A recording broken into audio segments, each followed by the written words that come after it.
Bentrovati da Sicilia 24, questi titoli del telegiornale. Sale l'allerta per la crisi nel Golfo, Tajani alla Camera, l'Italia non è in guerra, per la difesa interviene Crosetto, non c'è stata alcuna richiesta per l'utilizzo delle basi americane. Cresce la preoccupazione per i tanti siciliani ancora bloccati in Medio Oriente, il rientro procede lentamente tra i connazionali, aumenta paura e incertezza. Il porto di Catania al centro di una indagine della Guardia di Finanza su un traffico di cocaina dal Sud America. A favorirlo sarebbero stati i dipendenti di una società di servizi disposta all'amministrazione giudiziaria per un anno della Est SRL, attiva nella gestione dei container. La procura di Gela accelera le indagini sulla frana di Niscemi, sentito il capo della protezione civile regionale Cocina per chiarire interventi e uso dei fondi. Intanto i rientri nella zona rossa procedono lentamente tra disagi e servizi ancora assenti. Fino a 9 ore al giorno di lavoro senza ferie, un algoritmo decide turni e compensi tra autonomia apparente e presunto sfruttamento. È la vita dei rider posta sotto la lente di ingrandimento della Procura di Milano.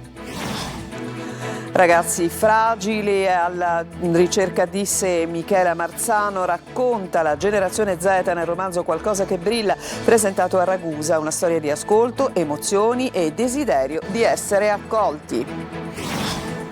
Calcio, il Catania stasera in campo a Benevento per la partita chiave della stagione. Toscano, un solo risultato per riaprire il campionato, trasferta vietata ai residenti in Sicilia. La gara in diretta in chiaro su Telecolor con collegamenti a partire dalle 19:30. Serie B, il Palermo batte 2-1 il Mantova e conquista la 9ª vittoria consecutiva tra le mura amiche. I rosanero restano in corsa per la promozione diretta.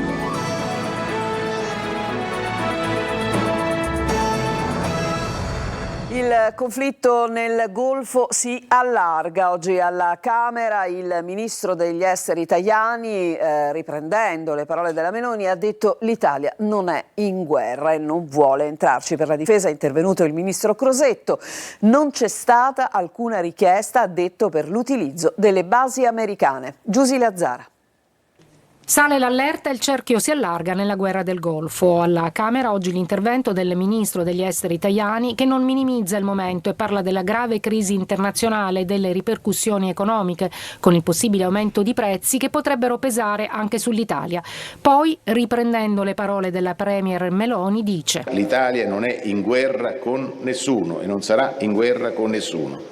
Questo è il senso dell'azione di governo in Medio Oriente e sui più importanti scacchieri internazionali. Interviene anche il ministro della difesa Crosetto, che ribadisce l'attenzione del governo per la sicurezza dei 100.000 italiani presenti nei territori più colpiti e sul coinvolgimento militare delle basi americane aggiunge: parliamo dunque di attività di supporto logistico, addestramento, cooperazione tecnico-operativa e di velivoli non destinati al combattimento. Ad oggi non è pervenuta alcuna richiesta relativa a scenari diversi e al di fuori di questo perimetro, ma se ce lo chiederanno torneremo qui e decideremo insieme. Anche sull'attacco a Cipro. Con Spagna, Francia, Olanda, noi nei prossimi giorni manderemo degli assetti navali a protezione di Cipro. Acceso il dibattito in aula, con le opposizioni che hanno ricordato la seconda guerra del Golfo nel 2003, con l'attacco americano all'Iraq per la presenza di armi nucleari che poi si rivelarono inesistenti.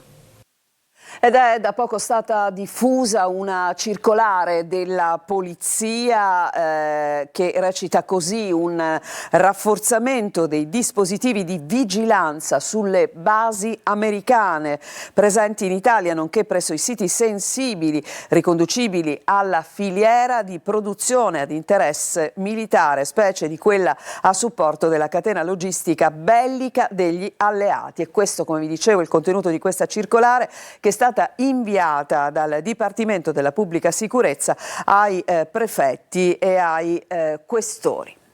E poi c'è il dramma di chi è rimasto all'estero, in Medio Oriente. Al nostro telegiornale il racconto e le paure dei siciliani bloccati a Dubai da una settimana. Sentiamo Emanuela Corsi.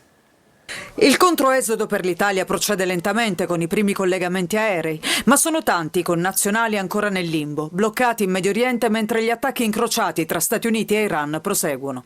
La vacanza da sogno per molti siciliani si è trasformata in un incubo, come nel caso di Katiuscia, che affida a questo video il suo sfogo. Io mi trovo a Dubai, stavo facendo una vacanza qui e purtroppo mi sono ritrovata in mezzo a una guerra. Sono stati momenti brutti, panico totale, insomma ritrovarsi con dei missili sulla testa e sentire quei boati non è stato facile. Bloccata a Dubai anche Andrea, che denuncia non ci aiuta nessuno, non sappiamo cosa fare. Anche noi siamo qui bloccati all'aeroporto di Dubai, la Fly Dubai ci ha disdetto e cancellato il volo programmato per il giorno 8 di marzo e noi siamo qui a chiedere informazioni. Intanto con l'escalation di guerra crescono la paura e la preoccupazione. Siamo scossi, siamo ovviamente in questa situazione da più di ormai quasi una settimana. Non sappiamo davvero cosa fare perché i voli per l'Oman sono ovviamente senza responsabilità da parte dello Stato italiano, perché siamo stati anche al consolato e ci hanno detto che non si prendono responsabilità e quindi non sappiamo cosa fare. Intanto il ministro degli esteri italiani oggi in Parlamento ha annunciato l'incremento di voli facilitati con ITA e Neos per il rientro dei connazionali. Cambiamo decisamente pagina. Narcotraffico al porto di Catania, è scattata l'amministrazione giudiziaria per una società di trasporti. I dipendenti sarebbero stati affiliati a Cosa Nostra Etnea. Le indagini sono partite dalle dichiarazioni di 2 collaboratori di giustizia. Tonino De Mana. Il porto di Catania crocevia di grossi quantitativi di cocaina con i dipendenti di un'azienda, la Europa Servizi Terminalistici SRL, affiliati a Cosa Nostra Etnea, parte integrante dei loschi affari. Lo ha scoperto la Guardia di Finanza sotto il coordinamento della Procura Etnea, che ha dato esecuzione nelle province di Catania, Palermo, Siracusa e Parma ad un'ordinanza che ha disposto l'applicazione della misura di prevenzione dell'amministrazione giudiziaria per la durata di 1 anno nei confronti della EST, operante nella gestione, deposito, trasporto, spedizione e movimentazione di container e merci nei porti di Catania, Palermo, Augusta, Trapani e Termini Imerese. Le indagini sono scaturite dalle dichiarazioni di 2 collaboratori di giustizia, rispettivamente dei clan mafiosi Strano di Montepo e Cappello di Catania. Le indagini evidenziano una presenza stabile di soggetti che erano dediti al traffico di sostanze stupefacenti. All'interno della EST avrebbero operato affiliati al clan Pillera Puntina, i quali, a fronte di un compenso pari al 30-40% del quantitativo, avrebbero nel tempo favorito l'ingresso e lo smistamento dello stupefacente giunto a bordo di navi cargo provenienti dal Sud America. Figure di riferimento: Angelo Sanfilippo, 60 anni, condannato per narcotraffico, e i 3 figli, tra cui Melino Sanfilippo, tutti dipendenti della EST. A margine della conferenza stampa di oggi, proprio appunto della Guardia di Finanza su questa operazione, il nostro Tonino De Mana ha sentito il procuratore capo di Catania Curcio, che ha espresso il monito di una vera e propria tolleranza zero per i rapporti tra le aziende e i mafiosi. Sentiamo. Il porto di Catania si conferma crocevia di affari illeciti. Certo, in questo caso sono emersi dei trasporti importanti di cocaina che erano destinati non solo alla città di Catania ma a tutta la zona limitrofa. È un segnale importante che va dato, questa tolleranza zero, cioè non si può pensare dalla parte delle società che può essere quasi una comodità avere un mafioso o comunque un soggetto con gravi precedenti penali nel proprio assetto societario. Ha accertato l'infiltrazione, diciamo, di questi soggetti che trafficavano con gli stupefacenti e che erano dipendenti di questa società, ma non solo, non erano dipendenti comuni, avevano anche un trattamento particolare, gli venivano sostenute le spese di giudizio, avevano degli emolumenti particolarmente significativi, il che ha fatto ritenere che vi fosse una consapevole soggiacenza a questi circuiti criminali da parte di una società che svolge un servizio essenziale per il sistema economico siciliano, per cui si è giunti alla conclusione da parte del Tribunale che era indispensabile escludere l'attuale amministrazione e nominare un amministratore giudiziario che impedisse il ripetersi di queste gravi infiltrazioni. Palermo 11 imprese sono state sospese nel corso di controlli nei cantieri edili in Sicilia appunto occidentale, trovati 19 impiegati con incompleto rispetto del contratto di lavoro e 7 in nero, accertate violazioni sulla sicurezza dei dispositivi di protezione e utilizzo di ponteggi non conformi, scattate sanzioni per 150.000 euro.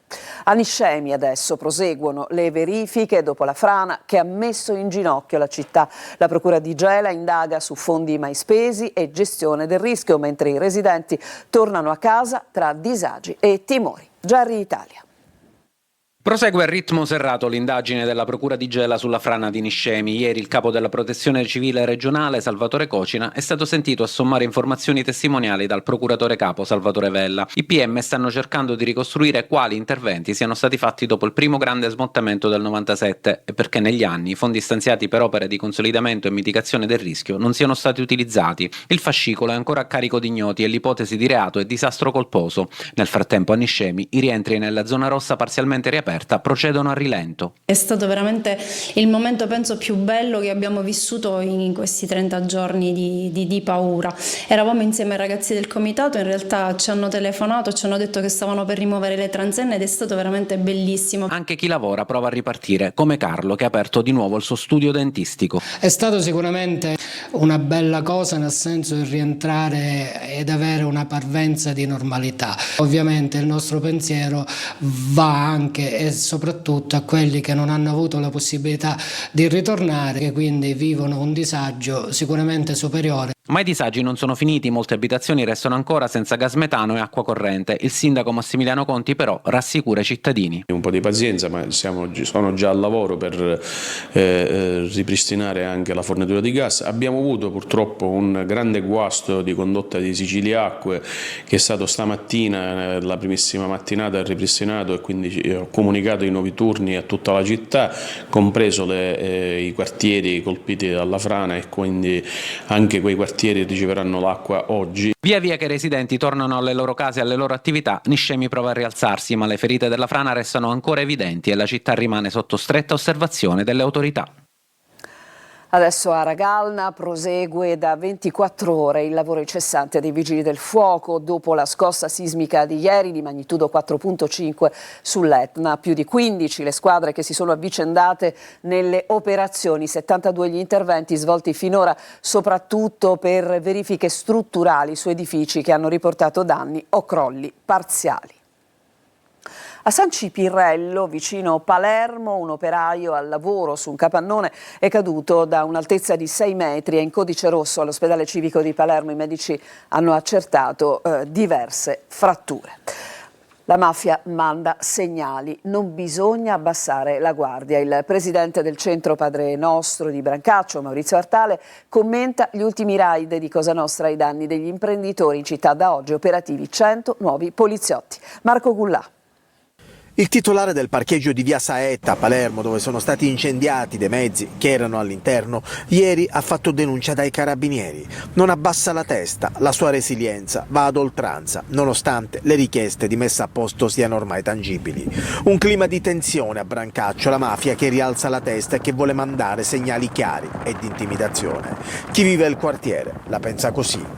Significa quello che noi diciamo sempre, ecco, che non bisogna mai abbassare la guardia, che loro lavorano sempre in maniera sotterranea, poi ogni tanto magari i cittadini si fanno forza, ecco, delle istituzioni e cercano di resistere, allora loro fanno sentire la loro forza, cosa che fanno sempre. Quindi che c'è un potere mafioso che ancora gestisce in maniera intimidatoria chi investe o vuole investire a Brancaccio, ma questa è una cosa certa. In questo contesto di tensioni, a Palermo ci sono in arrivo nuovi agenti e ispettori. Il capo della polizia, Vittorio Pisani, su indicazione del ministro dell'Interno, Matteo Piantedosi, ha firmato il provvedimento che prevede l'immissione di oltre 100 agenti che saranno operativi già in queste ore.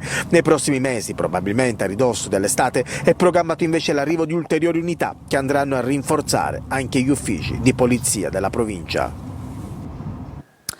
Adesso vi raccontiamo con la nostra Lorena Dolci la dura vita dei rider, una vita fatta di tanto lavoro, pochissimi guadagni, adesso sotto la lente d'osservazione della Procura di Milano. Sentiamo.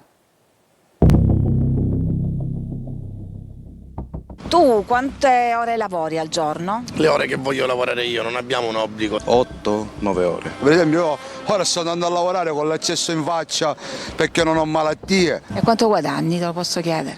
Dipende dalla giornata, fra 60 e 90 euro. Quali facciamo? 1.800, 1.700, però tu li devi levare le tasse. È arrivata una chiamata. Sì, questa viene pagata, per esempio, devo andare 2 km e pagano 3 euro, è la minima. Ho fratturato il menisco, crociato, 3 tendini della gamba, ho avuto una situazione un po' brutta e diciamo che se io non lavoravo non avevo entrate da nessuna parte. Né malattie né ferie pagate. Per la Procura di Milano, che indaga 2 giganti delle consegne, Glovo e Deliveroo, i rider sono sfruttati. Caporalato l'ipotesi di reato che accende i riflettori su questo mondo a 2 ruote che ci suona alla porta di casa. Adesso mi conviene essere autonomo perché mi gestisco io, mi organizzo io, posso passare il tempo con la mia famiglia, posso andare a prendere mia figlia alla scuola. Questa è l'applicazione, ti fa vedere dove ti trovi. Quello sei tu, il puntino? Il puntino sono io. E una volta ti arriva un ordine, ti compare dove devi andare, dove devi ritirare, dove la devi portare e quanto vieni pagato. L'algoritmo non è solo uno strumento che mette in comunicazione domanda e offerta, ma invece decide chi lavora, quando lavora e come lavora. Io gli dico certe volte, vedi che sto facendo 7 euro, cioè in 4 ore, e loro, no, noi non possiamo parlare, non siamo autorizzati a parlare. Se facciamo la consegna guadagniamo, se no niente. Se io sto 2-3 ore fermo, io non guadagno manco un euro. Ho fatto in 5 ore 14 euro. È una guerra fra poveri.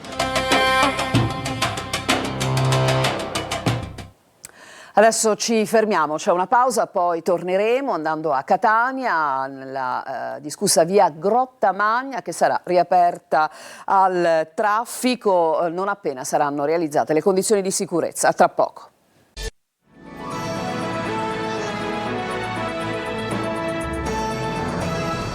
Seconda parte di Sicilia 24, la via Grottamagna a Catania sarà riaperta ma con le dovute condizioni di sicurezza, quanto ha affermato il sindaco trantino dopo un acceso incontro con i residenti in servizio. Un po' di tensione, poi il dialogo e l'atmosfera che si placa via via che il confronto entra nel vivo, perché di mezzo c'è la sicurezza e su questo non si transige. Di fatto la via Grottamagna a Catania, chiusa per la presenza di un edificio abbandonato e pericolante, verrà riaperta, ma solo quando ci saranno le condizioni. Lo conferma il sindaco trantino, intervenuto insieme al suo vice Pesce in un incontro con i residenti alla presenza di fra Augusto Magno, parroco della chiesa dei Cappuccini. Stiamo parlando di un immobile che è di proprietà di una serie di soggetti che grazie a lasciti ereditari molti si sono persi nel tempo e noi prima di qualunque intervento dobbiamo formalmente notificare loro l'ingiunzione di messa in sicurezza per poi intervenire a danno. Il primo ostacolo sono le vie strette per accedere alla via Grottamagna, immaginate una situazione di pericolo e quindi di soccorso, il secondo è la burocrazia. Ci sono stati momenti di tensione, c'è voluta anche la sua calma per mettere un po' tranquillità al dibattito. Beh sì, ma è normale che questo possa avvenire, gli animi sono un po' agitati, è più di un mese oramai che la via Grottamagna è chiusa con tutti i disagi che questo crea alla quotidianità, ma anche nelle condizioni di straordinarietà. Ricordavamo come appena 10 giorni fa un'anziana residente in via Grottamagna abbia avuto necessità di chiamare l'ambulanza per una emergenza e abbia dovuto raggiungere a piedi l'ambulanza che non riusciva a girare per le vie strette del quartiere. Nelle prossime ore è stato fissato un nuovo incontro per trovare una soluzione, possibilmente in tempi celeri. Ragazzi fragili, bisognosi di essere accolti e ascoltati. È la generazione Z che si racconta nell'ultimo romanzo di Michela Marzano, che sottolinea quanto manchi l'ascolto nei loro confronti. Veronica Barbarino. C'è chi si chiude in casa, chi si ferisce, chi vomita, chi ruba, non per ribellione, ma per cercare un modo di esistere, di farsi vedere, di sopravvivere. Sono 8 le storie, 8 i sintomi che rappresentano gli adolescenti di oggi, la generazione Z, nel libro Qualcosa che brilla. Michela Marzano li raccoglie e gli dà voce nel suo ultimo romanzo, in cui non si offrono diagnosi né soluzioni, ma si ascolta senza giudicare, accettando di stare accanto, sostenere e riconoscere. Tante volte si parla di loro senza conoscerli e io volevo che fossero loro a parlare. calcolando che quando loro hanno la possibilità di parlare, di essere riconosciuti e ascoltati e visti per ciò che sono, immediatamente si accendono e brillano. L'adolescenza in questo libro è il tempo in cui si mette in discussione il mondo, si chiede spazio per essere, si cerca ascolto dai più grandi. Un libro quindi che ci ricorda che ognuno di noi è una storia che ha bisogno di essere raccontata, unica proprio perché imperfetta. Scrutare gli occhi, in particolare l'iride, per avere informazioni sul proprio stato di salute e scoprire predisposizioni eventuali a malattie particolari. Oggi dopo il telegiornale andrà in onda Sicilia 24 Focus, si parlerà proprio di iridologia. Ospiti di Adelaide Barbagallo, 2 tra i maggiori esperti di questa disciplina, il dottore Rosario Galeano, collegato da Bari, invece il dottore Angelo Santorelli. Appuntamento in diretta alle 14.30, in streaming su siciliaweb.it. Potrete inviare le vostre domande sull'argomento con un messaggio di testo alla nostra linea WhatsApp 342 74 55 005. Ci fermiamo ancora e poi il calcio. A tra poco.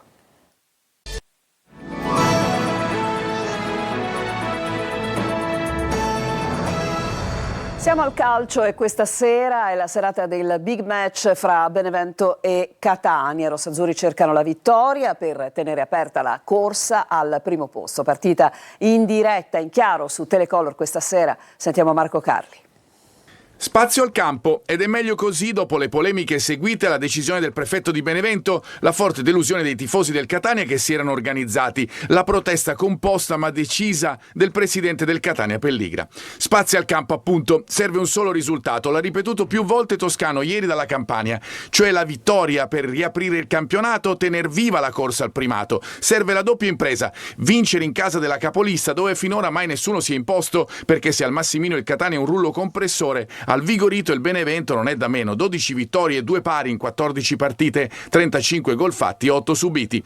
Il Catania soprattutto deve far vedere le sue doti difensive evidenziate anche a Salerno, ma mettere in mostra anche quelle offensive in trasferta dove finora sono arrivati solo 15 gol in 14 partite. La media si deve alzare per riuscire a centrare il risultato. Per farlo Toscano pensa in difesa di rilanciare Ierardi in ballottaggio con Allegretto, poi Miceli e Pieraccini, conferma del blocco di centrocampo visto con la Salernitana, dunque Di Noi ancora in mezzo e poi trequartisti Jimenez e D'Ausilio e con ogni probabilità Lunetta di punta.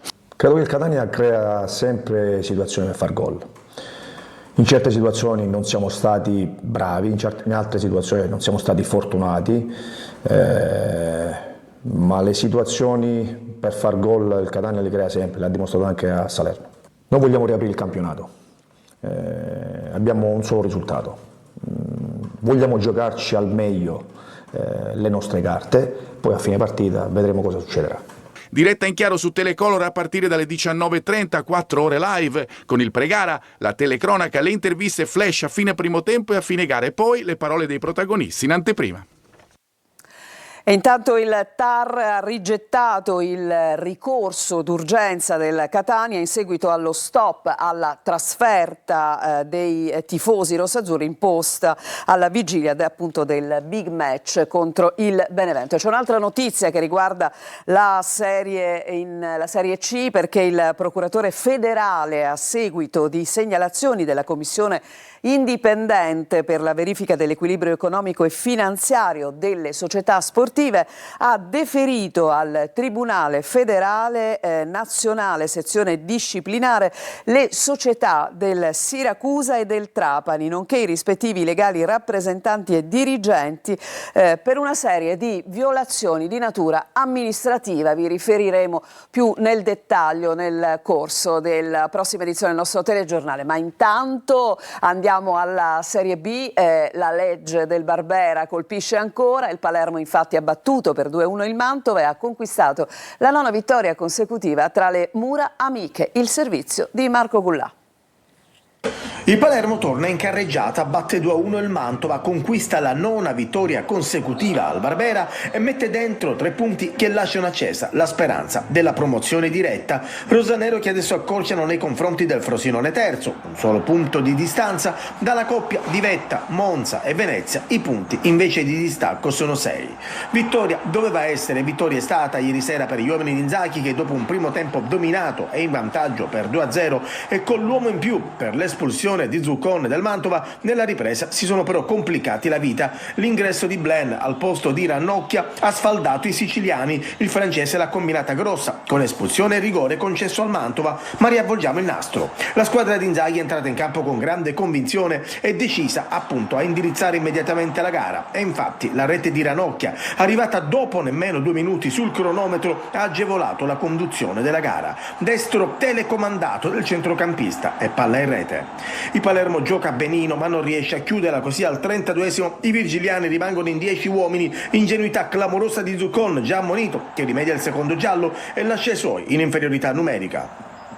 Al 38esimo il raddoppio rosanero firmato dal solito Poyampalo, il finlandese approfitta di un assist delizioso di Palumbo e con una zampata sotto porta batte Bardi. Ripresa, Inzaghi sostituisce Ranocchia che è ammonito e per il Palermo si spegne la luce. Il Mantova in 10 viene resuscitato da questa ingenuità di Blen che forse subisce fallo ma per l'arbitro è rosso e calcio di rigore che Marras trasforma 2-1. Inzaghi mette dentro Gomez al posto di Palumbo, questa volta la mossa è azzeccata. Il francese dà ordine a centrocampo ed è bravo a contenere gli attacchi degli ospiti. Nel finale grande parata di Joronen a salvare il risultato anche se era già stato segnalato un fuorigioco. Finisce 2-1, il Palermo torna a vincere e dimentica Pescara. Il telegiornale finisce qui, grazie a tutti per averci seguito. Vi lascio adesso al nostro focus curato da Adelaide Barbagallo. A tutti un buon proseguimento di giornata.